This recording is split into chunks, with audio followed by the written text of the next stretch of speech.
방송을 수고하셨다고 기도드리겠습니다.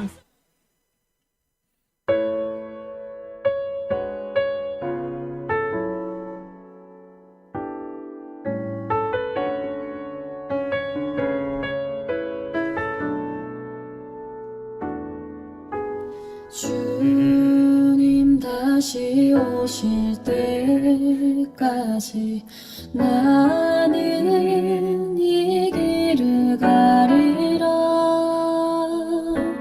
좁은 문 좁은 길 나의 십자가 지고 나의 가는 이 길 끝에서 나는 주님을 보리라. 영광의 내 주님 나를 맞아주시리. 주님 다시 오실 때까지 나는 일어나 달려가리라. 주의 영광 온 땅 덮을 때 나는 일어나 노래하리. 내 사모하는 주님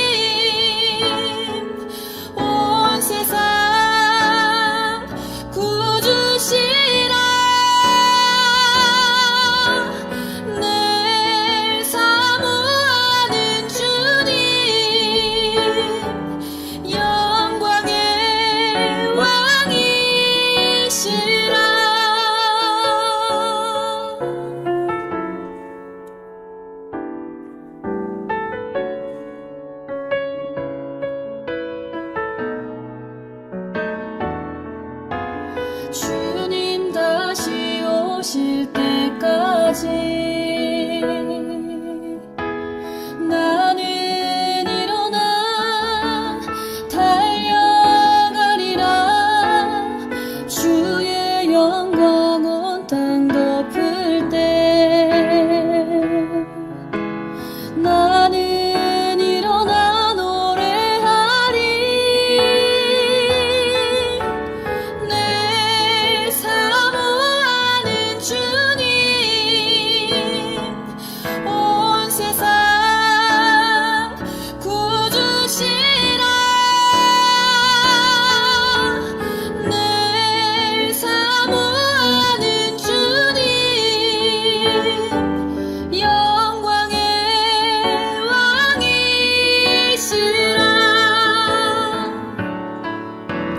내 사모하는 주님, 온 세상 구주시라. 내 사모하는 주님, 영광의 왕이시라. 영광의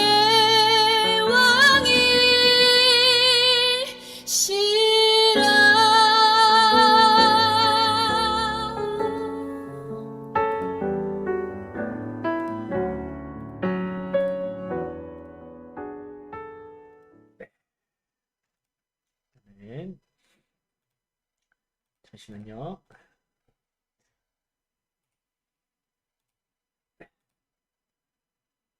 자, 이제 국정 입사님 전화 연결하도록 하겠습니다. 잠시만요. 안 돼. 잠시만요.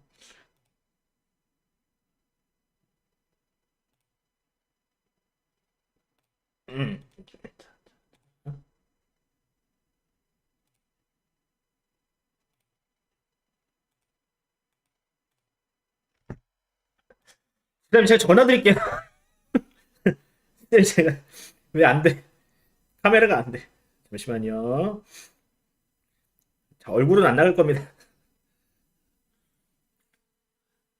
이게 컴퓨터를 포맷하고 얼마 안 있어가지고.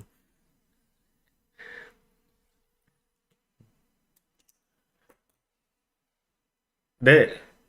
네, 집사님 전화 연결됐습니다. 우리 집사님, 우리 아이들, 우리 요 상태로 전화 연결하고 기도하겠습니다. 기도하겠습니다. 네, 다 같이 기도드리시겠습니다. 네, 집사님 전화 연결됐습니다. 우리 집사님, 우리 아이들, 요 상태로 전화 연결하고 기도하겠습니다. 기도하겠습니다. 네, 기도드리시겠습니다. 언제나 저희를 인도하여 주시고 저희를 너무나 사랑하셔서 독생자 예수 그리스도까지 십자가에 못 박게 하셨던 주님, 그 사랑에 감사드립니다. 아멘. 주님, 지금 우리가 살고 있는 이 세상에 코로나라는 바이러스가 창궐하여 많은 사람의 생명을 앗아가며 우리의 생활에 제약을 두게 만들어서 소통의 어려움을 겪고 있습니다. 주님께서 저희를 불쌍히 여기시어 이 바이러스로 인해 격리의 어려움 속에 갇혀있는 많은 사람들의 영혼들이 우울하고 혼란스럽지 않도록 어루만져 주시옵고 이 바이러스를 물리칠 수 있는 지혜와 여건들을 허락해 주시옵소서. 또한 약한 자들과 낮은 자들이 먼저 피해를 보는 이때에 그리스도인으로서 다른 사람에게 피해를 주지 않고 배려하고 돌봄의 손길을 먼저 내밀 수 있는 그리스도인이 될 수 있도록 마음을 다스릴 수 있게 해주시고, 저희가 사회생활을 하는 선생님들과 공부하는 학생들입니다. 우리의 마음속에 코로나로 인한 아픔보다는 이 기회를 통해 자신의 목표를 되돌아보고 뜻 있는 미래를 설계할 수 있도록 지혜를 더하여 주시옵소서. 오늘도 저희 모두가 이렇게 주님의 뜻 안에서 온라인으로 모여 주님께 예배를 드릴 수 있게 해주심을 감사드리며 예배의 시작이옵니다. 말씀을 전하시는 권 목사님과도 함께 해주시옵고 그 말씀을 통해 주님의 뜻을 조금이라도 깨달으며 이 세상에 바른 주님의 말씀을 알릴 수 있는 지혜를 더하여 주세요. 모든 것을 주님께 맡기며 이 모든 말씀 우리를 위해 돌아가신 우리 주 예수 그리스도 이름 받들어 기도드립니다. 아멘. 아멘. 네, 집사님 감사합니다. 네. 네, 잠깐 광고하고 진행하도록 하겠습니다. 오늘은 12월 그래서 20일입니다. 다음 주면 이제 2020년의 마지막 주예요. 한 해를 통째로 그냥 코로나로 통째로 그냥 걸쳐버렸네. 고3 학생들도 이제 대입을 준비하고 있는데 잘 해내시기를 바라고 또 믿습니다. 내년에 이제 현재 고2 학생들이 이제 고3에 올라가죠. 여러분들 또 하나님께서 한 해 동안 지금 현재 이번 올해 고3들을 잘 지키셨던 것처럼 여러분들도 하나님께서 잘 지켜주시리라 믿습니다. 그 공과 매일 성경을 아마 그 박사님이 지금 교회에 갖다 놓으셨거든요. 이거를 일단은 부모님들 또 혹은 우리 근처에 사시는 분들은 직접 가지고 가시고요. 또 혹시 이제 교회에서 지금 달력을 하나 이렇게 맞춰놨어요. 달력.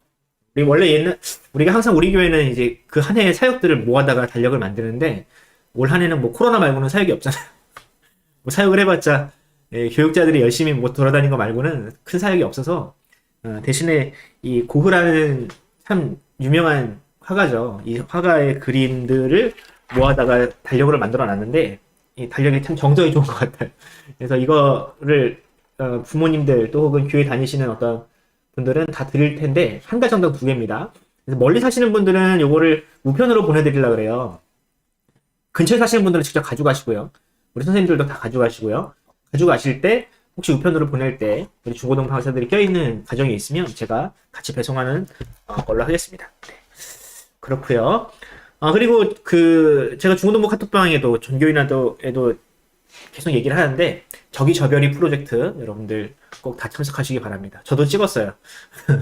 저도 찍어가지고 조만간 이제 편집해가지고 이쁘게 나갈 텐데 율동 찍었습니다. 율동도 찍고 했으니까 여러분들 뭐 율동 안 해도 돼요. 노래만 불러도 돼. 노래만 불러도 되니까 꼭 여러분들 참여하셔가지고 교회 역사에 귀한 그 영상들이 남았으면 좋겠습니다. 네, 온라인 헌금 잘 들으시고요. 고3 학생들을 위해서 기도하시기 바랍니다. 오늘 말씀은 역대하의 마지막 장입니다.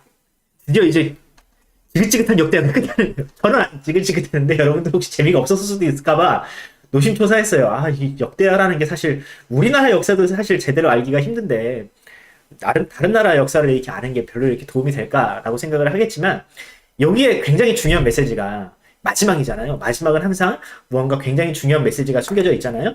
그러니까 여러분들 한번 이 말씀을 한번 같이 묵상하면서 하나님의 나라가 어떻게 이루어지고 가는지 한번 살펴보도록 하겠습니다. 우리 선생님도 소개를 안 했네. 우리 선생님들 잠깐 소개하겠습니다. 우리 이진현 선생님 오셨습니다. 김정민 선생님, 그리고 또 어김없이 곽영남 집사님 오셨습니다. 반갑습니다. 끝까지 함께 해주세요. 한 가지 더. 12월 25일에 우리 성탄절이잖아요. 근데 성탄절을 올해는 어쩔 수 없이 가정에서 드릴 수밖에 없을 것 같아요. 아마 송구영신 예배도 마찬가지일 것 같고. 근데 이거 우리 가정에서 드린다고 너무 섭섭해하지 마세요. 굉장히 획기적인 방식으로 다른 거 없어. 우리 중고등부에 사는 방식으로 실시간으로 예배를 진행하려고 합니다. 그러니까 목사님이 설교를 하시고 광고도 하시고 유아세례도 할 거예요. 유아세례도 하는데 그 모든 거를 다 실황으로, 녹화 방송이 아니라 실황으로 보여줄 건데, 근데 이제 한쪽으로만 일방통행을 할 수가 없으니까 성도들과 함께 이런 방식으로 소통을 하면서 예배를 드리고자 합니다. 그러니까 온 가족이 함께 이 카메라 또 핸드폰 앞에 모여서 이렇게 예배를 같이 드리는 모습을 보여주시고, 우리 성도님들은 그걸 보여주시고, 가정이 한꺼번에, 그 다음에 목사님은 이제 이대로 설교를 하시는 거죠. 그러면 설교 중간중간, 예배 중간중간에 우리 성도들이 들어와서 함께 예배하는 모습을 함께 이렇게 띄워주는 겁니다. 이렇게 띄워주면서, 이분들이 이렇게 잘 살고 있구나, 예배 잘 드리고 있구나 하면서 소통하는 방식으로 예배를 진행하려고 해요. 12월 25일은. 그래서 뭐 크게 다를 거 없어요. 우리가 드리는 이 예배 방식으로, 중고등부 예배 방식으로 이게 진행을 할 테니까 여러분들 12월 25일은 우리가 화상으로 보도록 하겠습니다. 줌에서 볼게요. 유튜브도 같이 할 겁니다. 유튜브도 같이 진행을 할 겁니다. 자, 오늘 말씀은 역대하 36장 마지막 장입니다. 1절에서 23절인데 굉장히 분량이 많아요. 분량이 많은데 일단 1절에서 4절을 먼저 한번 읽어보도록 하겠습니다. 그 땅의 백성이 요시아의 아들 여호아하스를 세워 그의 아버지를 대신하여 예루살렘 에서 왕으로 삼으니 여호아하스가 왕 위에 오를 때에 나이가 23세더라.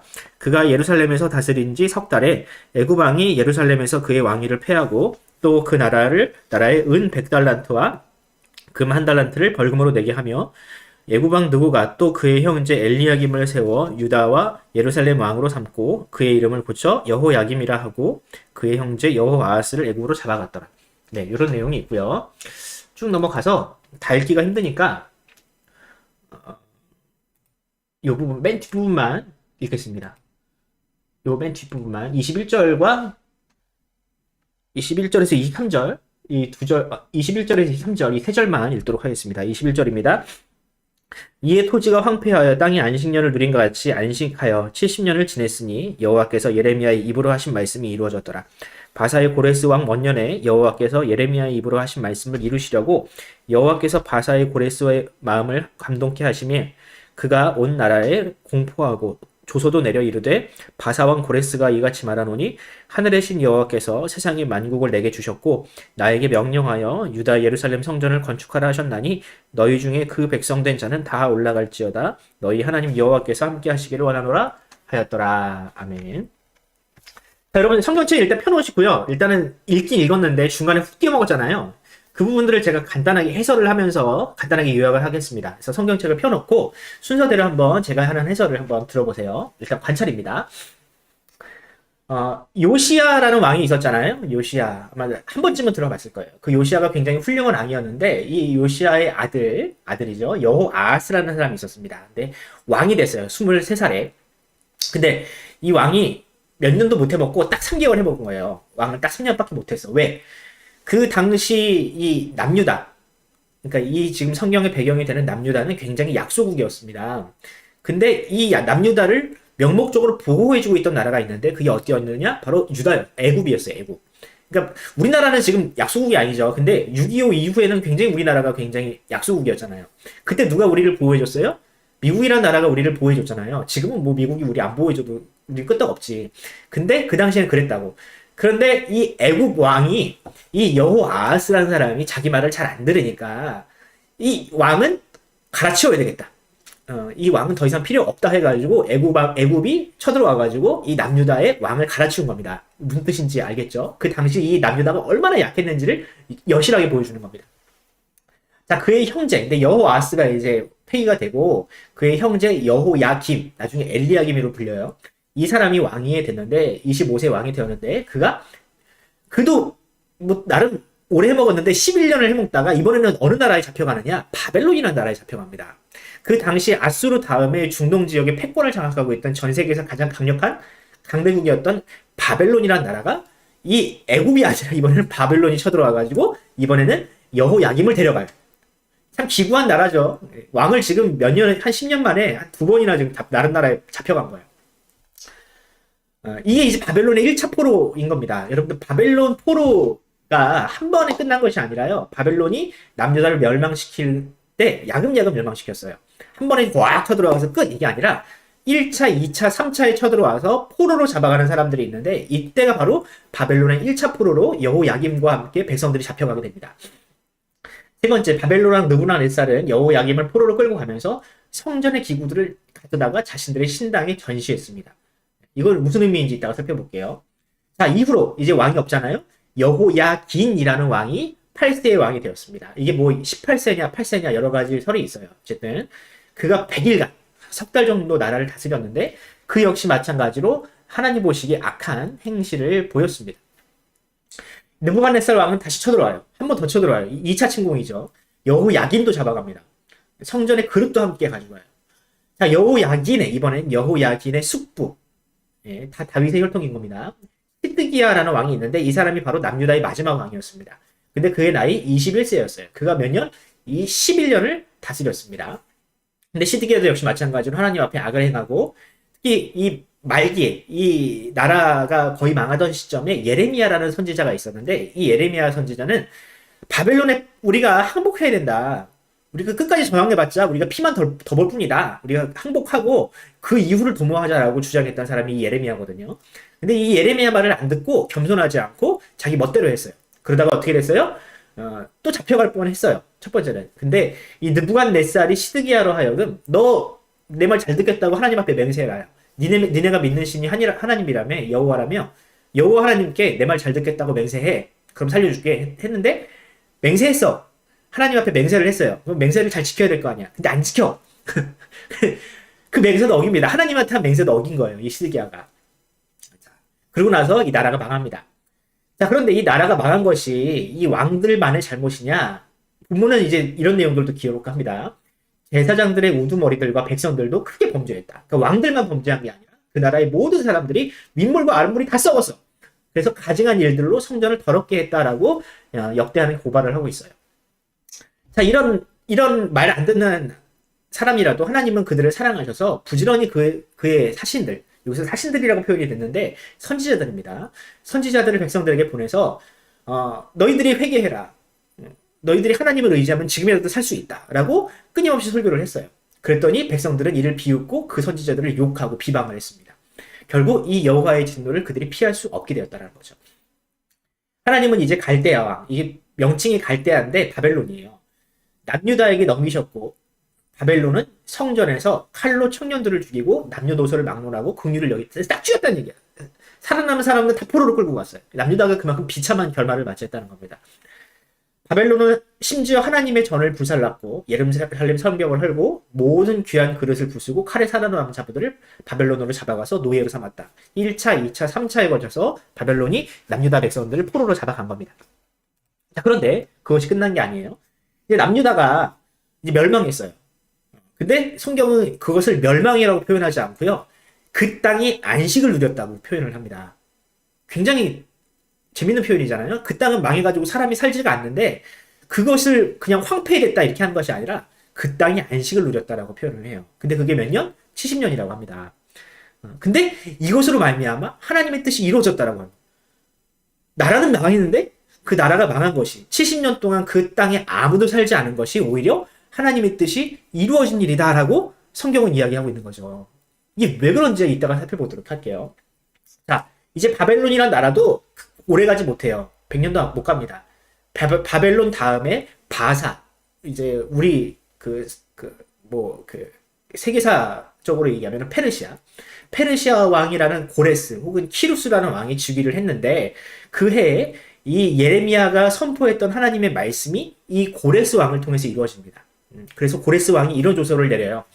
하늘의 하나님이신 여호와께서 이 세상에 온 나라를 나에게 주셨다. 그리고 나를 세우셔서 유다 땅 예루살렘에 여호와를 위하여 성전을 짓게 하셨다.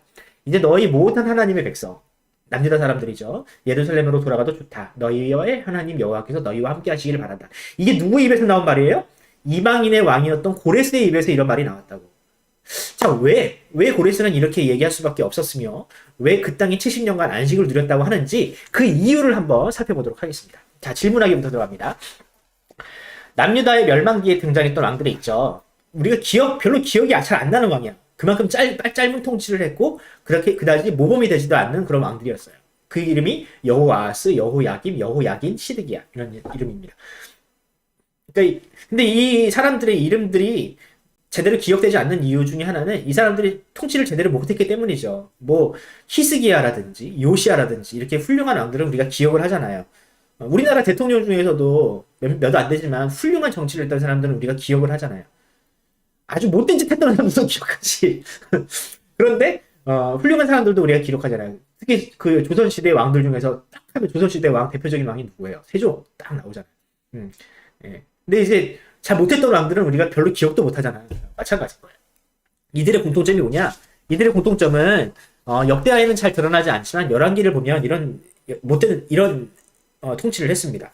일단은 그들은 여호와 앞에서 순종하지 않았어요. 하나님을 제대로 섬기질 않았습니다. 두 번째, 자국의 백성들을 보호하기는커녕 오히려 자국의 백성들의 고열을 빨아먹고 그걸 가지고 강대국에 빌붙어가지고 자기의 정권을 유지하려 했던 사람들이에요. 그리고 또 국제 정세를 이끌 만한 통찰력이 없었습니다. 어느 나라가 강하고 지금 현재 어느 나라와 동맹을 맺어야 우리나라가 안전할지에 대해서 전혀 감각이 없었어요. 그래가지고 잡혀갔잖아. 그래서 계속 잡혀갔잖아. 바벨론에 잘 보여야 할 때는 애굽에 붙어가지고 애굽의 뒤통수를 맞고, 바벨론을 끝까지 저항하다가 잡혀가고, 이런 국제정사를 아무것도 모르는 거지. 그리고 또 외세에 의해서 왕이 되었거나 혹은 잡혀갔던 왕들입니다. 잡혀갔잖아요. 다 잡혀갔잖아요. 죽거나. 굉장히 이제 미련한 왕들이었다라는 거죠. 이 중에서 가장 중요한 건 뭐냐면 하나님의 말씀을 잘 듣지 않았다는 거. 선지자들의 말에 귀를 기울이지 않았다는 거. 이게 공통점입니다. 자, 그런데 이제 바벨론이 남유다를 결국 멸망을 시키는데 왕을 포로로 잡아가잖아요? 왜 그럴까? 또 왜 굳이 성전에 들어가가지고 성전에 있는 기물들을 왜 가져갈까? 왜 포로처럼 가져갈까? 이걸 한번 질문해 볼게요. 일단은 남유다의 왕들은요, 사실 왕도 아닙니다. 그 바벨론 왕의 입장에서는 얘네들은 뭐랄까, 그냥 그 지방에 있는 한 장수보다 못한 어떤 그런 세력을 가지고 있는 존재들이었어요. 그 마음에 안 들면 그냥 포로로 잡아가 버리고 다른 왕 세워버려도 될 만큼 그만큼 남유다가 약했다고. 그래가지고 3번이나 이 바벨론이 들어와가지고 남유다를 멸망시키잖아요. 그래서 마지막으로 이 침공이 일어났던 게 BC 586년.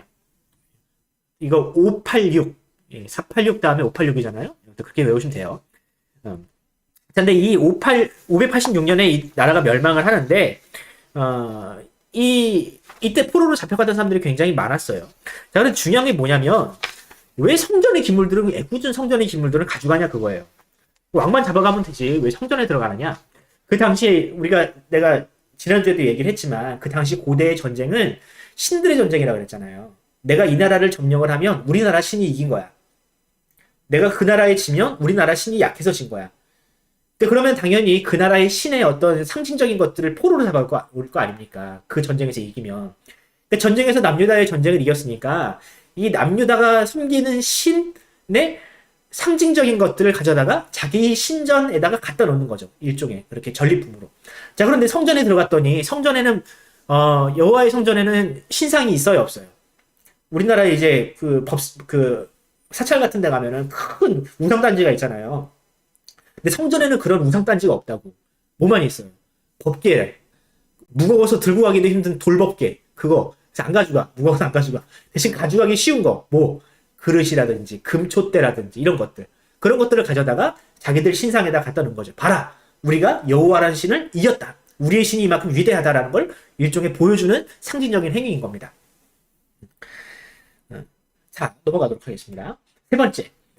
자, 그럼 한번 질문해 봅시다. 남유다의 멸망의 책임이 지금 왕들을 기름다 깠는데 왕들에게만 있을까? 왜 남유다의 백성들은 애국과 바벨론에 의해서 국가가 유린을 당하는 지경에서도 회개하지 않고 하나님이 보낸 선지자들을 비웃었을까? 그러니까 윗물과 아랫물이 다 썩었음을 지금 보여주고 있거든요.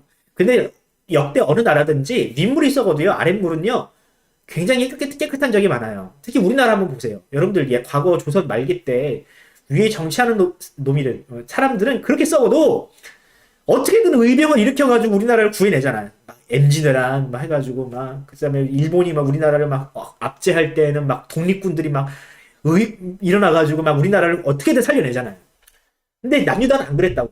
우리나라는 그래. 우리나라 옛날에 IMF, 여러분들 태어나기도 전에 있었던 그런 IMF 때는 나라를 한번 살려보겠다고 귀에 있는 귀걸이 막 손에 있는 가락씩 다 빼가지고 금 팔았거든. 우리나라가 이제 부도가 나니까. 그런 일들이 우리는 있는데 이 남유다는 그런 게 없었어요. 다 썩었어, 그때는. 왜 그랬을까? 한번 그 이유를 한번 찾아봅시다. 제가 본문을 한번 읽어드릴게요. 14절. 모든 제사장들의 우두머리들이 먼저 등장을 합니다. 그러니까 왕뿐만 아니라 제사장, 특히 제사장들과 우두머리들이 썩었어. 자, 그런데 여기서부터 모든 문제가 파생이 된 겁니다. 이 백성들의 타락은 여기서부터 시작이 된 거예요. 자, 사람들이, 이 제사장들이 타락한 모습을 보고 성전에 가겠어요, 안 가겠어요? 이 남유다 사람들이, 야, 성전에 갔더니 제사장들이 다 헤쳐먹고 뒤로 다 착복하고 자기들끼리 지금 배불리고 있다더라. 야, 우리가 헌금 내봤자 쟤네들 지금 저 썩어 빠진 놈들 배만 불려주는데 우리가 헌금 내봤자 뭐하냐? 성전에 가봤자 뭐하냐? 이렇게 생각하지 않겠어요? 성전을 안 가. 성전을 안 가는 거죠. 성전을 안 가니까 뭐가 없어져요? 성전에 드리는 제물, 제사, 헌금이 없어지겠죠. 성전에 헌금이 없어지면 어떻게 돼요? 성전이 부도가 나는 거예요. 성전이 부도가 났어요. 사람들이 성전에 안 가. 헌금도 안 내. 그럼 제사장들은 뭐 먹고 살아? 제사장들은 이제 그냥 자기가 열심히 농사를 짓거나 자기들이 열심히 일을 해서 먹고 살 수밖에 없는 거예요. 자, 그런데 그렇게 먹고 살다 보면 뭐가 안 됩니까? 제사가 안 돼. 설교가 안 돼. 말씀 사역이 안 되는 거예요. 그러다 보니까 이 악순환의 고리가 계속 반복되면서 사람들이 하나님의 말씀을 제사장들을 통해서 온전히 듣지도 못하고 들으려 하지도 않고 제사장들은 깨어있는 사람이 없으니 하나님의 말씀을 온전히 전하지도 못하는 이 악순환의 고리가 반복되다 보니까 결국 그들이 이 남유다가 하나님의 말씀에서 완전히 떠나버리는 지경에 이르게 된 겁니다. 이 나라가 그래서 망한 거예요. 그러니까 하나님의 말씀을 떠나니 하나님께서 원하시는 삶을 살지도 못해. 그러다 보니까 도덕적인 해이와 또한 타락이 계속해서 가중될 수밖에 없는 거죠. 근데 여러분 지금 이게 남유다만의 문제가 아니라 지금 오늘날의 문제일 수도 있어요. 오늘날의 문제일 수도 있어요. 오늘날 한국교회와 세계교회, 특히 한국교회가 어떻습니까? 여러분들이 보기에는. 여러분들은 아직 이게 막, 그래도 여러분들이 뉴스 같은 거는 가끔 볼 거 아니에요. 그러면은 막 정광훈이니 뭐니 하면서 막 이상한 목사들이 막 나오잖아요. 막 뭐 80억을 해먹었느니 뭐 동영상을 찍었느니 막 이런 한숨이 나오는데 여러분들 이런 뉴스가 나오면 나올수록 어떻게 되겠어요? 한국교회가 사람들이 오겠어요? 교회를 잘 다니던 사람들도 그 신앙을 지키기가 힘든 상황이라고. 교회를 안 가고 싶겠지. 그러면은 자연스럽게 목회자에 대한 신뢰를 잃어버리고, 그럼 목회자에 대한 신뢰를 잃어버리니 교회를 안 가고, 헌금 내봤자 이게 어디서 천하게 쓰이는지 모르니까 헌금도 안 하고, 그럼 교회가 어떻게 돼요? 부도가 나는 거죠. 부도가 나는 거죠. 그러면 이제 교회가 어려워지니까 이 목회자들은 어떻게 해요? 목회 안 하지, 못하니까 하나님의 말씀을 제대로 전하는 그런 교회들이 점차 사라지고 있는 거죠. 그럼 사람들은 교회도 안 가, 말씀도 안 들어, 자기 멋대로 살아. 그러다 보면 죄와 타락에 빠지게 되고, 이런 악순환이 계속 반복되다 보면 결국 국가의 안보와 또한 국가의 안녕에도 큰 위해가 가요. 그러니까 결국 종교의 역할은 굉장히 마치 콩팥의 역할과 비슷한 것 같아, 내가 볼 때는. 콩팥이 어때요? 피를 맑게 하고 피에 있는 노폐물들을 걸러주는 것이 이 우리 몸에서 굉장히 중요한 게 이 콩팥인데, 이 교회와 종교의 역할은 바로 이 사람들의 마음을, 양심을 깨우고 또 사람들로 하여금 선한 삶을 일으키는 것이 바로 우리의 역할인데, 이런 것들을 교회가 제대로 하지 못하면 어떻게 돼요? 결국 국가와 사람들도 굉장히 힘든, 불안한, 위험한 시대를 살 수밖에 없다라는 겁니다. 이게 바로 이 남유다의 모습이고 또 이 나라, 우리 한국교회, 한국 사회의 모습이기도 하다라고 저는 그렇게 생각을 합니다. 우리가 굉장히 잘 살아야 되겠죠. 교회가 잘해야 됩니다. 4번. 남유다가 멸망한 이후 그 땅은 안식년을 누렸다. 여기서 제가 강조했잖아요. 나라가 망했다라고 표현하지 않고 그 땅이 안식년을 누렸다라고 얘기했어요. 그럼 안식년은 무엇이고 이 70년 만에 돌아왔다. 이 예레미야의 입으로 하신 말씀이 이루어졌다라는 게 무슨 뜻인지 한번 설명하도록 하겠습니다.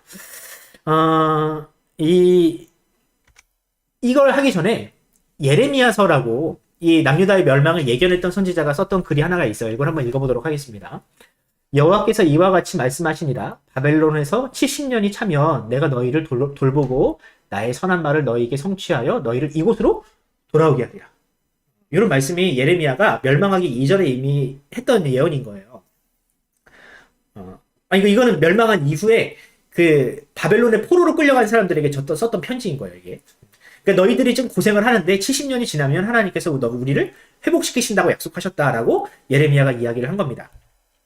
자, 그런데 어떻게 70년이라는 숫자가 나왔을까? 예레미야는 왜 70년이라는 숫자를 굳이 언급을 했고 그것이 어떻게 맞아떨어졌을까? 이 얘기를 좀 해보겠습니다. 자, 일단 안식년이 무엇인지에 대해서 좀 설명을 해볼게요. 안식년. 당시 이제 우리가 읽는 성경에는 안식에 대한 3가지 명령이 있었습니다. 3가지 안식에 대한 명령이 있었어요. 첫 번째, 안식일. 기억합니까? 안식일. 일주일에 하루. 달력으로 따지면 토요일. 이 토요일은 여호와께서 안식하신 날이니 우리도 안식해야 된다 하면서 토요일에 안식을 했잖아요. 이때는 아무것도 하면 안 돼. 이 안식일이 있고요. 두 번째, 안식년이 있습니다. 안식년은 마찬가지예요. 7년에 한 번 쉬는데 이것은 사람에 대한 쉼이 아니라 땅에 대한 쉼입니다. 그러니까 안식일은 무슨 쉼이에요? 사람이 쉬는 거죠. 그죠? 사람이 일을 안 하고 쉬는 거야. 근데 땅도 쉬어야 되잖아. 여러분들 땅도 휴경을 해야 되잖아요. 계속 땅을 그냥 계속 농사만 계속 지으면 땅이 힘을 잃어가지고 농사가 잘 안 돼. 그래서 땅을 쉬게 하는 날도 필요해요. 근데 이것이 그 당시 남유다나 이스라엘은 안식년으로 지켜졌다고. 7년에 한 번 땅을 쉬어주게 하는 거. 이것만 있느냐? 하나 더 있어요. 희년이 있습니다. 희년. 희년은 뭐냐면 안식년을 7번 반복하는, 즉 49년이 지나면 50년째 되는 해에는 모든 이스라엘이 다 쉬는 거야. 모든 이스라엘이 땅을 쉬게 해야 되는 그런 날이 있었어요. 이것이 바로 희년이요. 희년. 근데 땅만 쉬느냐? 아니요. 이 희년에는 포로된 자들이 다 해방을 누립니다. 그러니까 무언가에 의해서, 빚에 의해서 뭐 혹은 전쟁에 포로로 끌려왔던 사람들이 이 희년만 되면 모든 사람이 다 자유를 누리는 거야. 자, 다시 한번. 안식일은 사람이 쉬는 거죠. 안식년은 땅이 쉬는 겁니다. 마지막으로 희년은 사람과 땅이 모두가 다 쉼을 누리는 것이 바로 희년이었어요. 이것이 당시 하나님께서 이스라엘에게 주셨던 율법이었어요. 이걸 잘 지켜야 했는데, 자, 그런데 이 셋 중에서 그나마 안식일은 잘 지켜졌어. 왜? 이것은 사람에게 너무 좋거든. 쉬는 게 좋잖아. 예. 일주일에 한 번 쉰다고 그렇게 크게 뭐 이렇게 경제적인 타격이 있는 것도 아니고. 그래서 안식일은 그나마 잘 지켜졌어요. 자, 그런데 안식년이 과연 잘 지켜졌을까? 농사를 짓는 사람이 7년에 한 번 한 해 농사를 쉬는 게 쉬울까요? 여러분들 7년 동안 일하고 1년 동안 돈 안 벌라 그러면은 누가 그렇게 하겠어요? 굶어 죽지. 근데 하나님께서 절대로 너희들 굶어 죽게 하지 않는다라고 약속을 하셨음에도 불구하고 이들은 자신들의 생계와 생명 때문에 이 안식년을 제대로 지키지 못했어요. 희년은 어땠을까? 희년도 마찬가지로 거의 한 번도 이 희년을 제대로 지킨 적이 없어. 왜? 내가 가지고 있는 포로를 풀어줘야 되는데 희년에는 자기 재산이거든요. 이 노예는. 근데 이걸 자기가 희년이라고 풀어주면 난 뭐 먹고 살아? 농사는 누가 지어? 우리 집안일은 누가 해줘? 근데 못한 거야. 그 당시 안식일 말고 안식년과 희년은 당시 이스라엘이 건국된 이래로 한 번도 제대로 지켜준 적이 없어요. 하나님께서 쉬라고 명령을 하셨는데. 그러니까 어떻게 된 거야? 이 안식년이 억지로 지켜진 거지. 자, 근데 왜 70이라는 숫자가 나왔을까? 당시 그러니까 이스라엘이 건국되던 시점, 통일 왕국을 이룬 시점이 대략적으로 BC 1100년이라고 합니다. 그리고 남유다가 멸망한 것이 BC 586년이에요. 그러니까 토탈 합하면 한 500년 정도 돼요. 500년. 그러니까 이 500년 동안 안식년을 지켰으면 몇 번을 지켜야 될까? 몇 번 지켜야 돼요? 500을 7로 나누면 몇 번 나와요? 대략 한 71번 정도 나오죠. 그죠? 71번. 그러니까 이 숫자를 하나님께서 그들이 원래 지켰어야 되는 안식년을 이들이 지키지 않았으니 나중에 이 남유다가 멸망한 이후에 그 땅에 원래 있었어야 할 안식년 70년을 몰빵으로 한꺼번에 그냥 다 쉬게 해버리신 겁니다. 이해가 가세요? 네. 그래서 정확하게 말하면 73년 만에 이 남유다 사람들이 다시 예루살렘으로 돌아와요. 안식년을 정말 정확하게 하나님께서 이 가나안 땅의 안식년을 하나님께서 허락을 하시는 거죠. 야, 이게 대단한 거 아닙니까? 예. 이래서 이런 말씀이 있어요. 역대하 36장 21절을 보면 이에 토지가 황폐하였다. 땅이 안식년을 누린 같이 안식하여 70년을 지냈다라고 역대하 말씀에서도 기록되어 있어요. 그러니까 그 땅이 황폐해진 거야.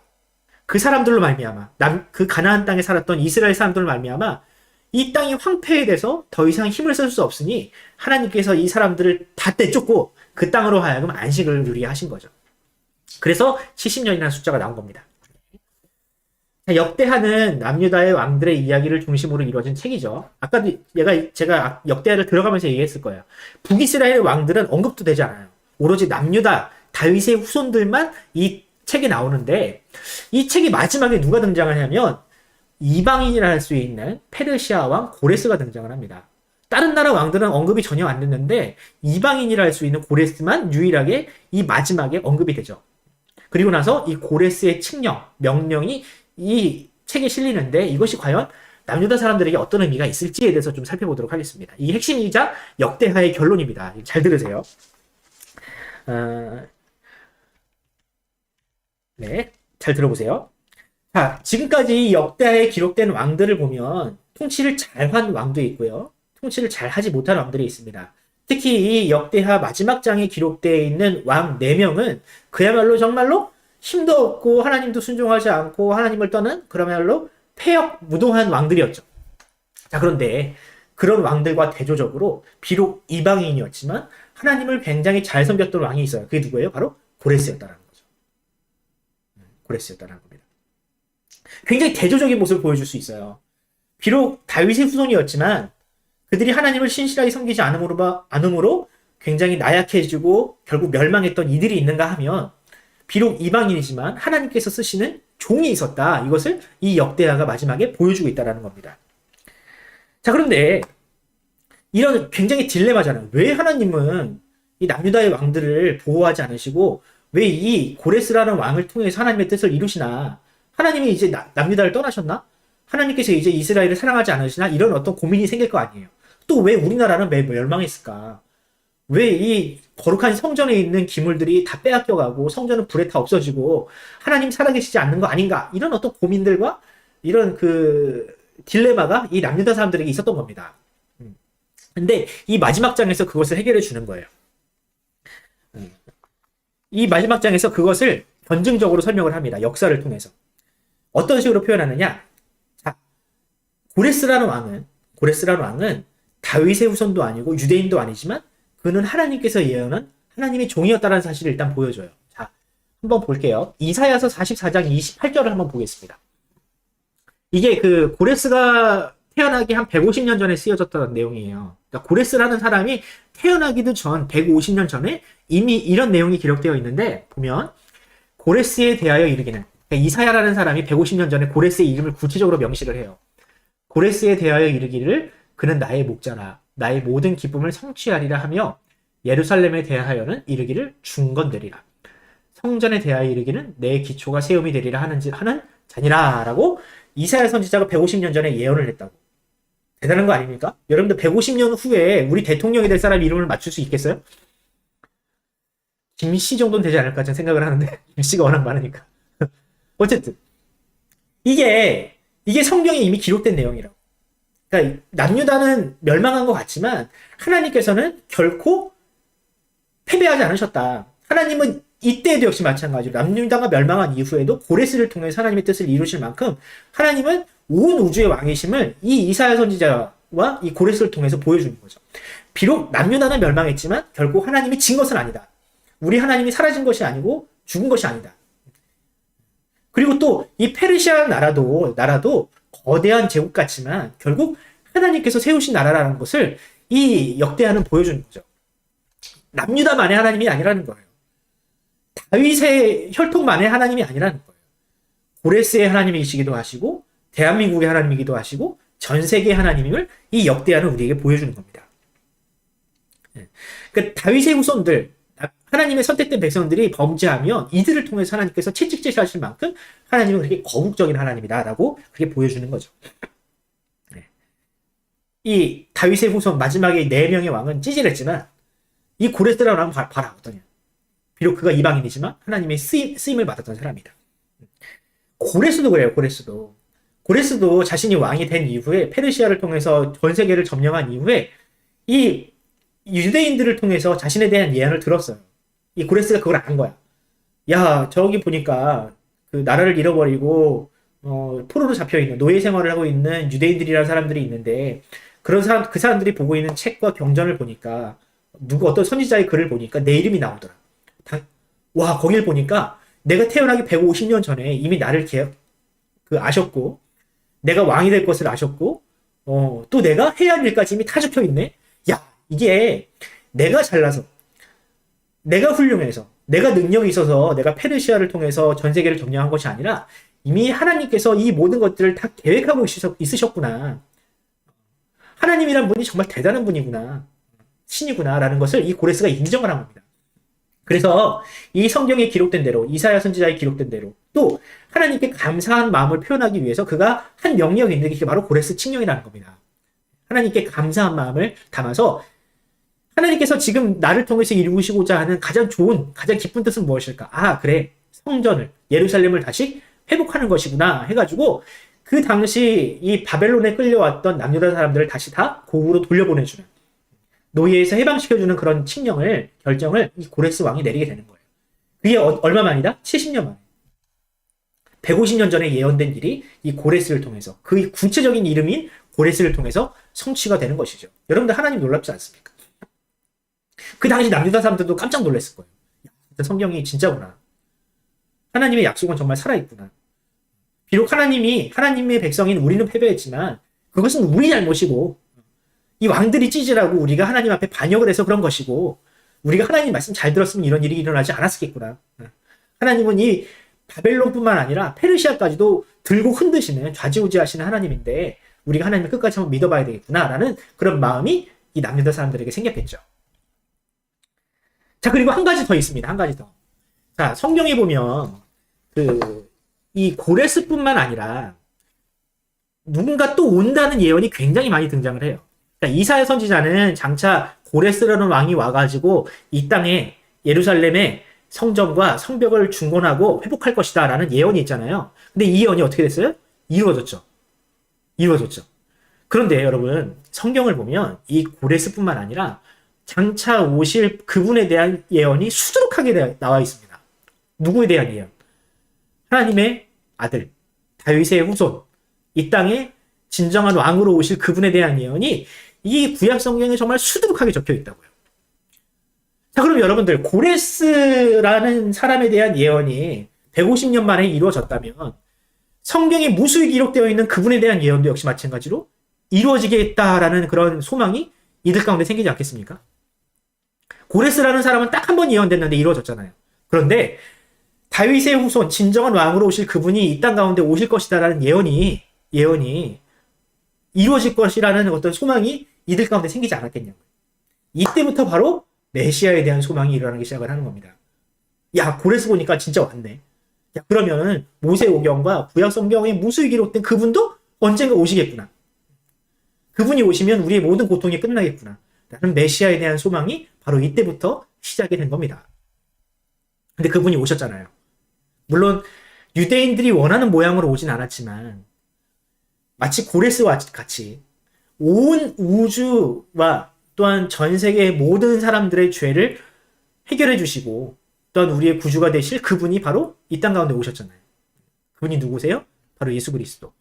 그러니까 우리는 이 역대하의 메시지를 통해서 고레스의 예언의 성취를 통해서 당시 남유다 사람들이 가졌을 소망 그리고 또 그 예언의 성취에 대한 소망 이런 것들을 우리가 볼 수 있어야 한다는 겁니다. 그리고 또 이 역대하에 기록된 그분에 대한 이게 예수 그리스도라는 메시지가 나오지도 않고 또 메시아에 대한 메시지가 나오지 않지만 말은 하진 않지만 장차 오실 그분에 대한 소망을 심어주는 바로 이 메시지를 우리가 주목할 수 있어야 한다는 거죠. 자, 이것이 바로 오늘 역대하가 우리에게 주는 가장 중요한 메시지이자 핵심이라고 할 수 있는 거예요. 메시아에 대한 소망. 고레스가 온 것처럼 이 땅에 진정한 왕이 오실 것이다라는 소망을 우리가 이 역대하를 통해서 볼 수 있어야 한다는 거죠. 자, 이제 정리를 한번 해보도록 하겠습니다. 성전의 기물들이 바벨론 신전에 보란듯이 전시된 것처럼 교회와 성도가 제대로 살지 못하면 하나님의 이름도 땅바닥에 떨어져 세상의 웃음거리가 된다. 혹시 지금 나로 인하여 교회와 하나님의 이름이 먹칠을 당하고 있는 것은 아닌지 늘 돌아보자. 여러분 지금 한국 교회가 제대로 교회 노릇을 못하다 보니까 욕을 진짜 있는 대로 먹고 있습니다. 방역 수칙도 안 지킨다 그래, 코로나의 원흉이라 그래. 아무튼 참 듣기 험한 욕들을 진짜 많이 먹고 있어요. 진짜 예수님이라면 어떻게 하셨을까를 우리가 좀 고민했으면 좋겠어요. 그냥 예배를 이렇게 꼭 모여서 드려야 그것이 진짜 예배인 것처럼. 물론 되게 좋아요, 여러분들. 모여서 드리면 얼마나 좋아. 우리가 모여서 드리는 것이 너무나도 행복한 일이라는 것을 우리가 새삼 느끼지만 우리가 참 소중하게 생각하는 그것마저도 이웃을 위해서 포기할 수 있는 것이 진정한 그리스도의 정신이 아닐까라는 생각을 다시금 하게 됩니다. 우리가 진짜로 이렇게 포기하고 솔선수범하는 모습을 보여준다면 한국 교회가 이만큼 욕을 먹진 않았을 텐데 광화문에 가가지고 뭐 하는 짓거리인지는 참 8월에 참 그게 컸던 것 같아요. 아무튼 우리부터라도 잘합시다, 여러분. 누굴 욕하기 전에 우리부터라도 내 삶의 자리에서 나를 통해서 하나님의 나라와 하나님의 영광이 드러날 수 있도록 여러분들이 최선을 다해 주시기 바랍니다. 우리를 통해서는 하나님께서 영광을 받으시길 바라요. 자, 교회 지도자 또 혹은 성도 한 사람의 타락은 필연적으로 교회의 쇠퇴를 갖는다. 그래요, 여러분들. 굉장히 교회는 누가 한 사람 잘못하면 교회가 싸져가서 욕을 먹어. 큰 타격이 있습니다. 교회의 쇠퇴는 곧 어떻다? 성도의 삶과 국가의 안전에도 큰 영향을 미친다. 여러분들, 우리 푸른 사랑의 교회가 건강한 목회를 하는 것이 여러분들 자랑스럽지 않아요, 여러분들? 별로 안 자랑스럽구나. 근데 여러분들, 그러니까 내가 가지고 있는 교회가 가지고 있는 건전한 목회 철학이요, 여러분들의 삶에도 영향을 미친다고요. 그러니까 이 강단을 통해서 선포되는 말씀이 올바른 말씀이 선포되어야 여러분들의 삶도 바뀌고 여러분들의 올바른 삶, 또 하나님의 말씀에 입각한 삶을 살 수 있다는 겁니다. 그것이 더 나아가서 국가의 안전에도 큰 이바지를 할 수 있다는 거죠. 그러므로 삶으로 진리를 수호하고 교회를 지키는 것이 바로 우리의 사명임을, 자랑스럽다고, 감사합니다. 사명임을 명심해서 존중받는 성도, 존중받는 교회가 되어야 하겠다. 하나님의 이름이 과거 그 바벨론 시대처럼 성전의 기물들이 다 빼앗겨가지고 하나님이 창피한 일이 있으면 안 되겠잖아요. 한국교회가 그런 일을 하진 않았으면 좋겠습니다. 하나님의 말씀을 우리가 순종하지 않으면 하나님은 하나님의 방식으로 그 말씀을 이루신다. 어땠어요? 안식년을 안 지키니까 어떻게 됐어요? 안식년을 하나님께서 그냥 나중에 그냥 다 내쫓고 그냥 그 땅에 안식을 줘버리시잖아요. 그러니까 우리가 바라는 방식으로 하나님의 뜻을 이루어지는 것이 좋은데 우리가 하나님의 말씀을 순종하지 않고 또 우리 멋대로 살면 하나님께서 하나님의 방식을 이루신다고. 그것이 근데 우리에게 좋은 방식은 아닐 수도 있어요. 그러니까 좋을 때, 우리가 은혜를 받았을 때, 우리가 참 안정적일 때 우리가 하나님의 말씀을 잘 지켜서 하나님의 뜻이 우리를 통해서 이루어지기를 간절히 소원합니다. 마지막입니다. 하나님은 믿는 자의 하나님일 뿐만 아니라 온 세상의 창조주라는 사실을 잊지 말자. 그 큰 나라 페르시아의 하나님이시기도 했습니다. 신자도 죄를 범하면 징계를 받고, 그죠? 아무리 다윗의 후손 할아버지가 와도요, 100일도 못 채운다니까, 그 왕 자리를. 신자도 죄를 범하면 징계를 받고 믿지 않는 자를 통해서 그분을 이루실 때도 있다. 그러니까 신자들이 교회가 제대로 못하면 교회는 징계를 받고 반대로 믿지 않는 사람들을 통해서 하나님의 뜻이 이루어질 수 있다고요.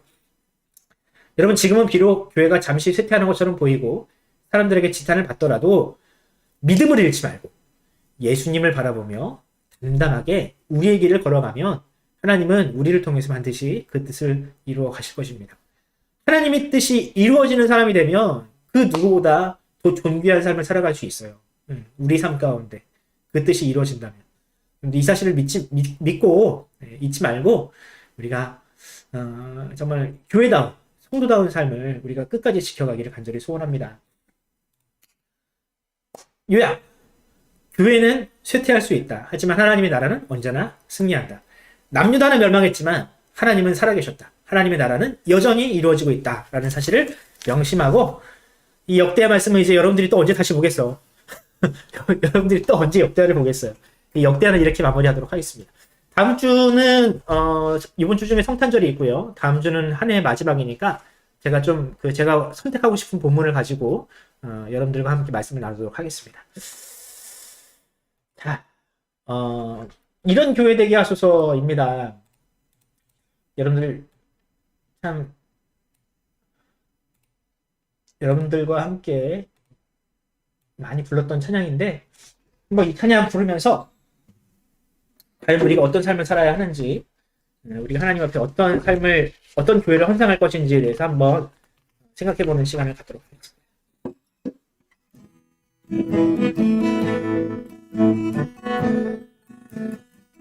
진정한 교회가, 진정한 예배가 숨쉬는 교회, 주님이 주인 되시는 교회, 믿음의 기도가 쌓이는 교회, 최고의 찬양을 드리는 교회, 말씀이 살아 움직이는 교회, 성도의 사랑이 넘치는 교회, 섬김과 신이 기쁨이 되어 열매맺는 아름다운 교회, 주님의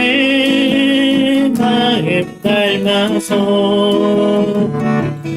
이웃을 사랑하는 교회, 주님의 영광을 위해서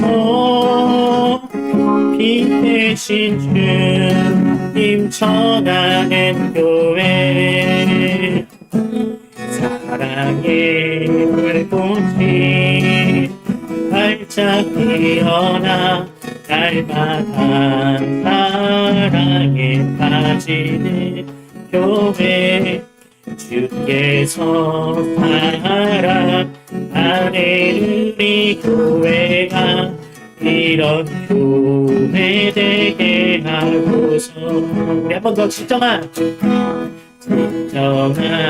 예배가 숨쉬는 교회 주님이 주인 되시는 교회 믿음의 기도가 쌓이는 교회 최고의 찬양을 드리는 교회 말씀이 사랑 움직이는 교회 성도의 사랑이 넘치는 교회 섞임과 헌신이 기쁨이 되어 열매 맺는 아름다운 교회 주님의 마음 닮아서 이웃을 사랑하는 교회 주님의 영광을 위해서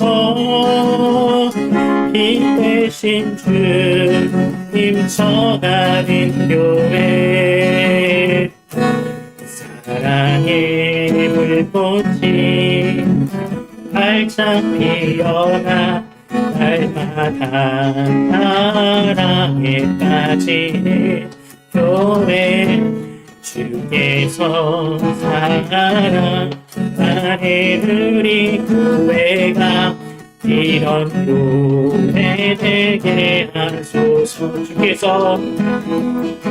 주께서 사랑하는 우리 교회가 이런 교회 되게 하소서.